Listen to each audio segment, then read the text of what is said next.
والحمد للہ رب العالمین۔ یا خدا بہر جناب مصطفیٰ امداد کن، یا رسول اللہ از بہر خدا امداد کن، یا شہید کربلا یا دافع کرب و بلا، گل رخا شہزاد گلگوں قبا امداد کن۔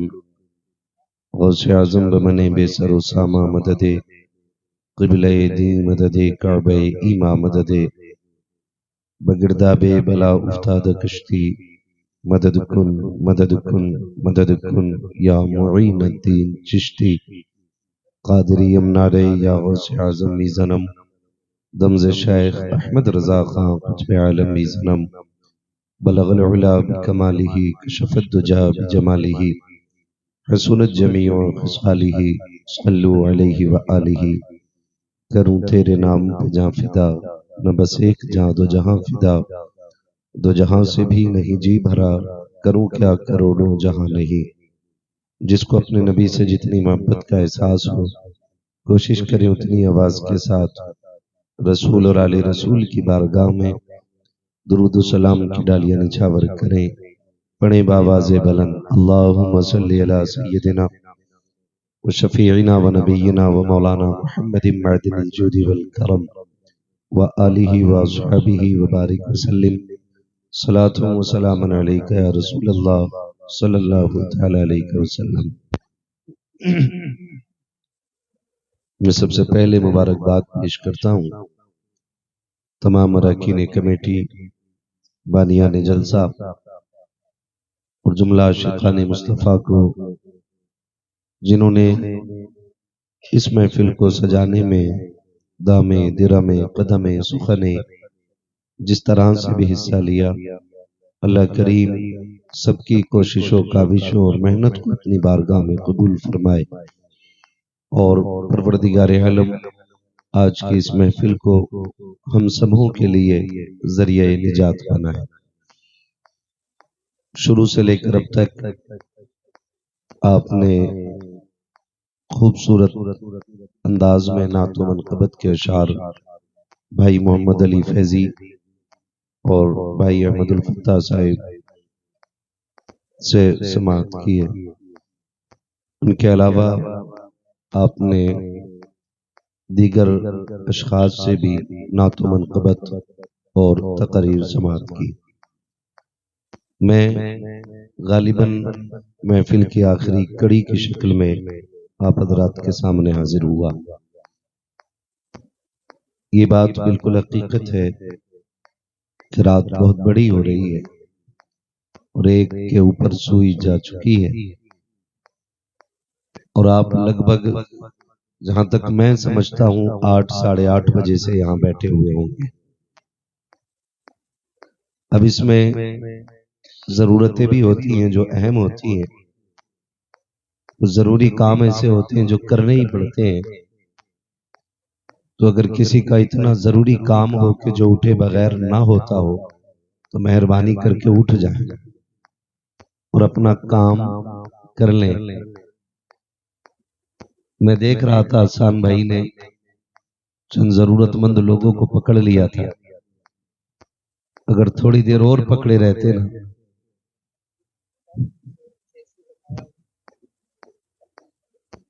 تو ماحول خراب ہو جاتا۔ اللہ آپ لوگوں کو سلامت رکھے۔ میں کسی سے نہیں کہوں گا کہ آپ بیٹھیں یا چلے جائیں، جو میری ڈیوٹی ہے وہ مجھے پوری کرنی ہے۔ اتنی رات کو بیٹھنے کا مطلب میں یہ بھی آپ سے نہیں پوچھوں گا کتنے لوگ سننے آئے ہیں اور کتنے سونے آئے ہیں، کیونکہ میں جانتا ہوں جنہیں سونا ہوتا وہ یہاں آتے ہی نہیں، جو آئے ہیں وہ سننے ہی کے لیے بیٹھے ہوئے ہیں۔ اور اپنا ایک اصول ہے، کبھی یہ نہیں کہتے کہ صاحب محفل کامیاب ہو جائے، صبح کو تذکرے ہو جائیں۔ میں کمیٹی والوں کو بھی مشورہ دوں گا کل یہ ذکر نہ کرنا کہ محفل کیسی رہی، کوئی کامیاب کہے کوئی ناکام کہے، اس سے بات نہیں بنتی، چونکہ ہم بریلی والے لوگ ہیں تو ہم محفل کو بھی اعلیٰ حضرت کے ذریعے اس مقام پہ لا کے کہہ دیں رہنے دو یا ڈوبو تو اب تو تمہاری جانب، کشتی تمہیں پہ چھوڑی لنگر اٹھا دیے۔ محفل سجانا ہمارا کام تھا، اب مقبولیت تک پہنچانا مدینے والے کا کام ہے۔ ہم نے اپنے حصے کا کام کیا اور ہم کر رہے ہیں، بس دعا یہ کریں محمد علی بھائی نے جتنا پڑھا جیسا پڑھا، احمد الفتاح بھائی نے جتنا پڑھا جیسا پڑھا، یا جس نے بھی جو بھی پڑھا جتنا پڑھا، دعا کریں اللہ اسے قبول فرما لے۔ یہ اصل بات ہوتی ہے۔ اور یہ میں سمجھ سکتا ہوں اتنا خوبصورت نظام جب امام قابل ہوتا ہے نا تو قوم خود بخود قابل ہونا شروع ہو جاتی ہے۔ تو چونکہ میں محمد رضا بھائی کو تب سے جانتا ہوں جب سے ہم مدرسے میں ساتھ پڑھتے تھے، ماشاءاللہ اچھے اخلاق کے مالک بھی ہیں، اچھے کردار کے مالک بھی ہیں، اور اللہ نے علم سے بھی خوب نوازا ہے۔ مگر بات یہ ہے کہ دیکھیے بڑے بوڑھے کہتے ہیں کہ جیسا میٹھا ڈالو گے، جیسا گڑ ڈالو گے ویسے ہی میٹھا ہونا ہے۔ میں ہمیشہ لوگوں کو مشورہ دیتا ہوں امام قابل رکھیے تاکہ نمازیں درست ہوتی رہیں، ورنہ مسجد رضا میں ہم لوگ بیٹھے ہوئے تھے، تکرار چل رہی تھی، بہت اونچی ٹوپی لگا کے ایک جناب آئے، مغرب کی نماز پڑھ رہے تھے، 2 رکعت پہ سلام پھیر دیے۔ ہم نے سوچا شاید بھول گئے، ہم نے جا کے کہا جناب 2 پہ ہی سلام پھیر دیا۔ کہنے لگے مسافر ہوں۔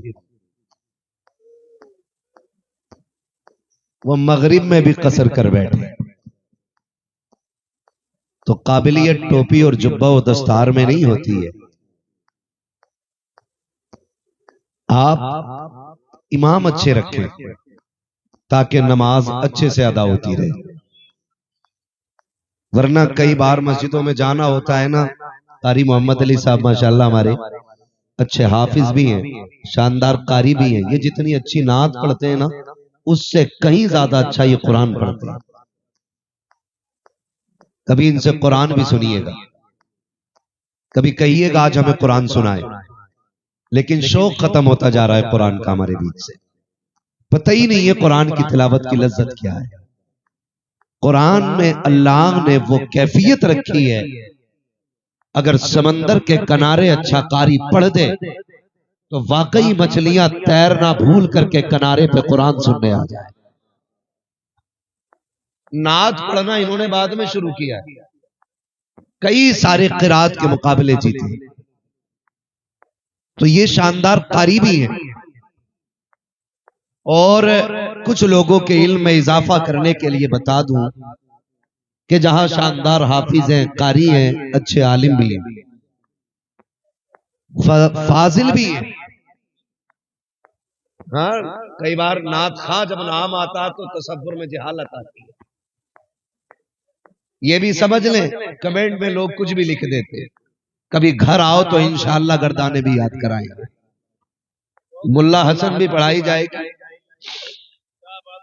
ہاں قافیہ بھی سمجھائی جائے گی۔ شکر اللہ کا ہم نے چلتے پھرتے لوگوں سے نہیں پڑھا ہے، ہم تو کھل کے کہتے ہیں۔ ہمارے استادوں میں شیخ الحدیث حضرت علامہ عاقل مصباحی صاحب قبلہ جیسی شخصیتیں آتی ہیں جو آج منظر اسلام میں دل و جان سے خدمت انجام دے رہے ہیں۔ مذاق بات نہیں ہے، بخاری شریف کی شرح لکھ رہے ہیں، کئی جلدیں منظر عام پر آ چکی ہیں اور ابھی کام جاری ہے۔ یہ قابل لوگ ہیں، تو خدا توفیق دینا۔ تو کبھی محمد علی بھائی سے کہیے ایک رکوع بھی سنائے۔ ابھی 1.5 گھنٹہ بابو نعت پڑھیے انہوں نے۔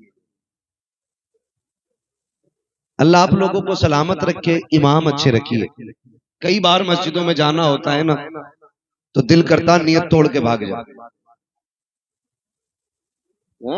امام ہی ایسے رکھ رکھے. جب 5 کلو غلہ دو گے تو امام ایسے ہی ملنا ہے نا. تھوڑی تنخواہوں میں اضافہ کریں, اچھا امام رکھیں. امام اچھا ہوگا, عبادت اچھی ہوگی. کتنے لوگ مسجد میں 5 ٹائم جاتے ہیں؟ ہاتھ نہ اٹھاؤ بھیا, جھوٹ بھی اٹھ جائیں گے. نیچے کر خود محسوس کریں, اپنے آپ سے پوچھیں کیوں؟ کیونکہ کبھی کبھی دل نہیں لگتا مسجد میں. اس کی ایک وجہ یہ بھی ہے کہ اچھے قرآن پڑھنے والے لوگ نہیں, قابل لوگ رکھیے.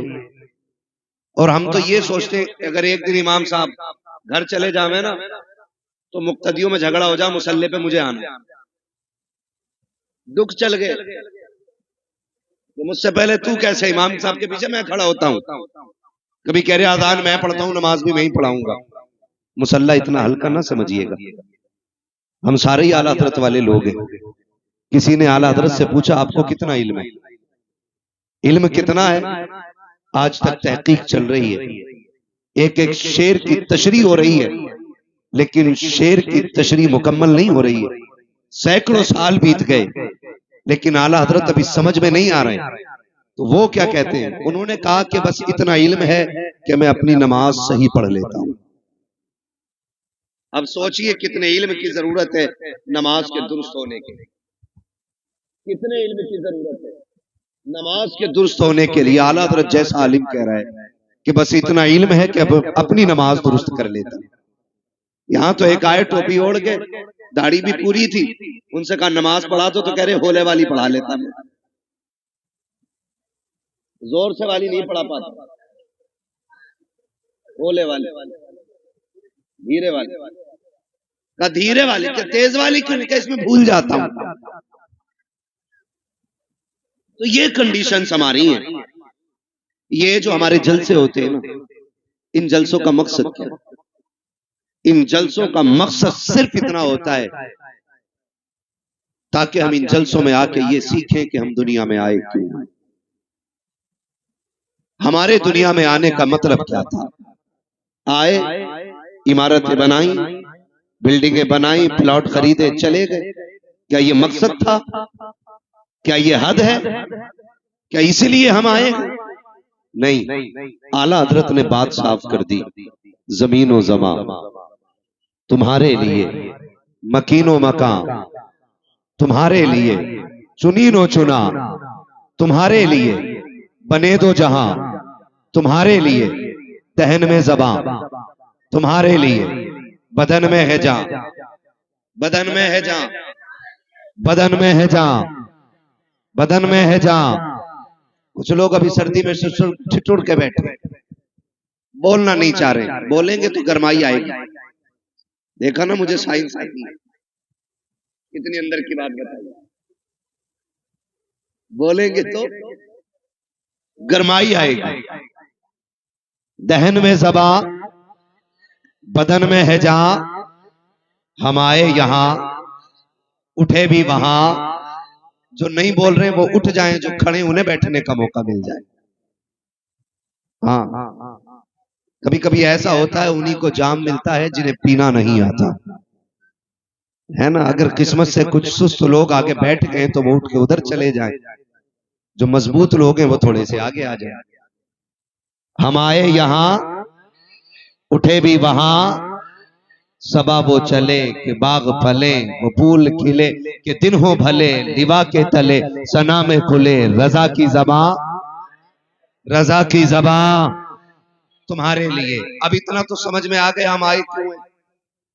ایک سوال آپ سے کر لوں, برداشت کریں گے؟ نکاح کس کی سنت ہے؟ حضور کی سنت ہے. برات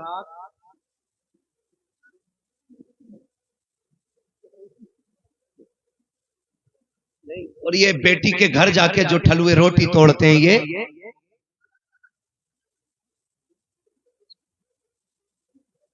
سمجھ رہے ہیں نا میری بات؟ میں کچھ پوچھ رہا ہوں آپ سے.